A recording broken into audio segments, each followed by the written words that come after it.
The only people who don't want to disclose the truth are people with something to hide.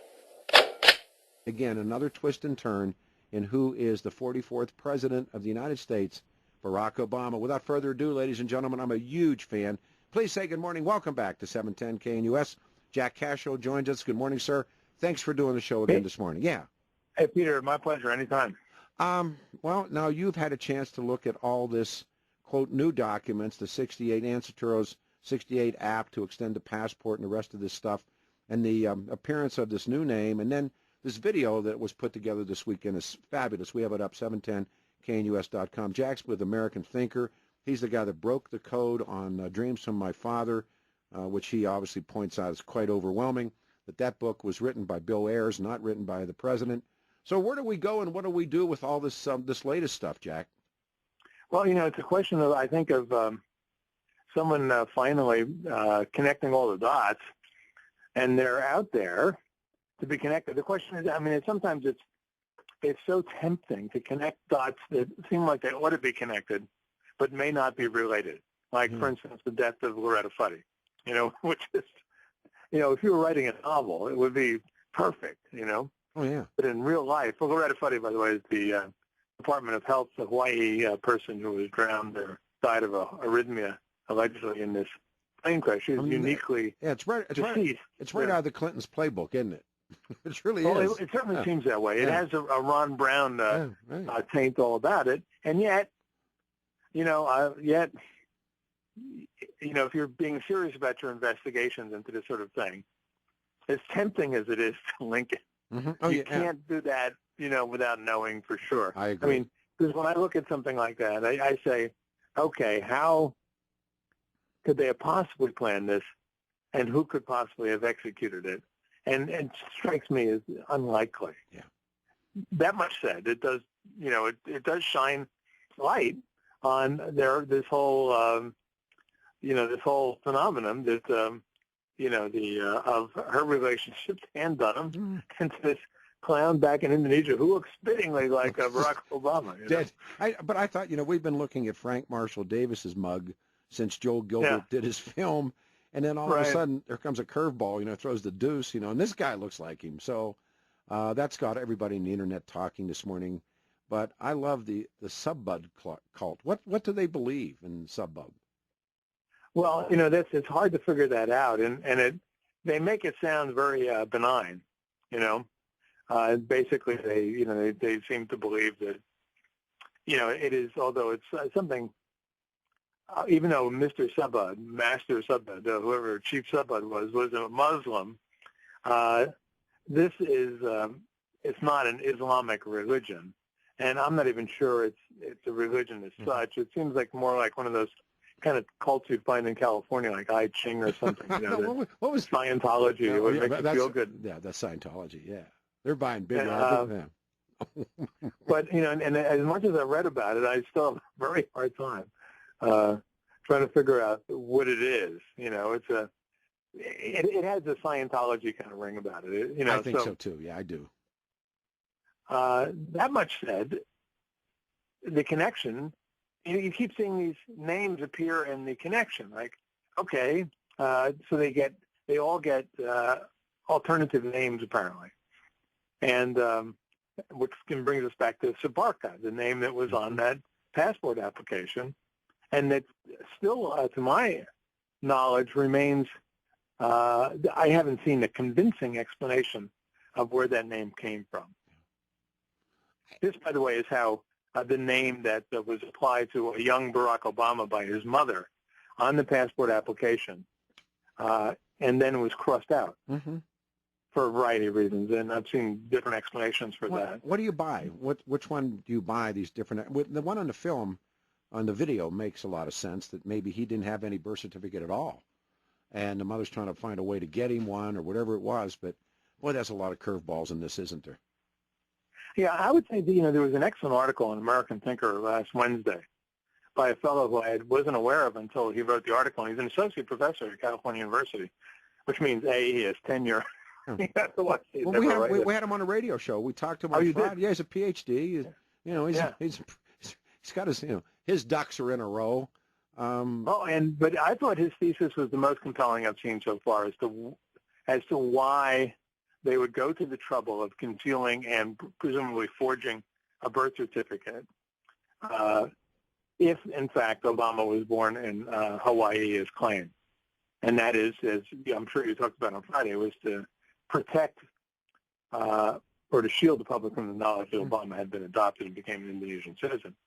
And if that were true, it explains a lot of other things, including the trip to Pakistan when he was, I guess that would have been about 1980. He was at Columbia. 81. He was at Columbia then. Yeah. Right. Right.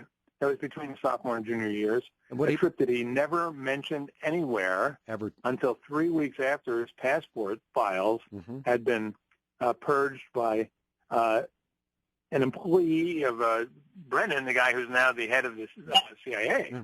You know, so. And he actually so murky. He actually slips up because he makes his speech in San Francisco, if what I understand is true, and he says, well, he says this about going to, and he roomed at, we know at least this much, we're pretty sure, that at Columbia he stayed as a foreign national, that his two roomies were Pakistanis. Is that how right. you understand it that way?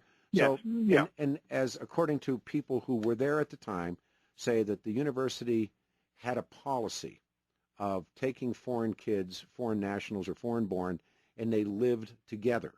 And so he's got two Pakis who happen to be Muslims, and the third roommate is Barack Hussein Obama, fill in the blank.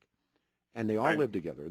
And so now they want to take him home. And so, but he makes this speech in San Francisco. Am I right so far about this? It was a fundraising speech in 2008. And he talked about going to Pakistan, but first he had to go back to Jakarta to visit his mother, Stanley Ann.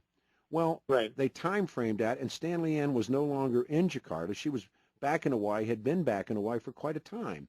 And so this is what some people suspicion or some people argue or ask, did he go to Jakarta to get his Indonesian passport that he was granted as a little boy renewed so he could travel into Pakistan as an Indonesian Muslim, and that way avoid any problems. Now, traveling to Pakistan when he went, or at least that time that he goes, it wasn't a no-go. It wasn't like North Korea or Cuba, but it was, the American State Department, Jack, it advises you not to go there. Is that fair? Yeah, that's fair. And so, it was, well, you're right. It wasn't off limits, but it was, you were discouraged from going there. And so he goes to, and all his travel records have been suppressed, suspended, destroyed, whatever they've done with them, and it doesn't say who he traveled with. And in fact, you figure in a book where he's talking about traveling the world and seeing all these things that enlighten his life, what's missing from that narrative? Well, it's interesting in reading the Obama biographies, and by the way, one of them, I believe it's Janie Scott's, puts Obama's mother in Jakarta at the time, which doesn't change the story really. But what's interesting is that Scott and Remnick both talk about the trip. David Remnick is the New York editor who just told Charlie Rose last week there's not a hint of scandal about the Obama administration. I love that, yeah. They had them going in different directions. You think you're a biographer and you're telling this a pretty critical part of the story about his trip to Pakistan. You would get that straight. I mean, in other words, in one telling, I forget whose, but I think it was Remnick's. He goes to Pakistan and then Indonesia, and Scott's, he goes to Indonesia and then to Pakistan. They have the timing different in each book. It was in the summer during Ramadan. We hear that. But it was, one was before Ramadan and the afterwards. The biographers never been able to get the story straight. These are people who spend years digging into this, and they can't get the story straight or choose not to get the story straight. And then we are somehow crazy for doubting them or doubting the official narrative. And what's intriguing, too, Peter, is that in Audacity of Hope particularly, and in Dreams from My Father, he had every reason to talk about his Pakistani trip, because especially in the latter book, he was beginning to build his foreign policy credentials.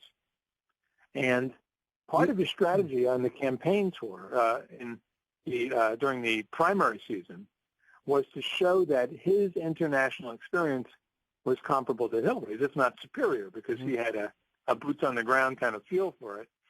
And but he kept the Pakistan story out of the narrative until 3 weeks after his buddies pilfered the passport files. That's amazing. And I personally think that is the MacGuffin of the whole story is the Brennan people's incursion into the passport files. A story that's been remarkably underreported. It did happen. No one, even the major networks admit that one of Brennan's people do go in there and do this. As cover, they threw in, oh yeah, he looked at McCain's and Hillary's or whatever, but he went 3 times into the Obama files.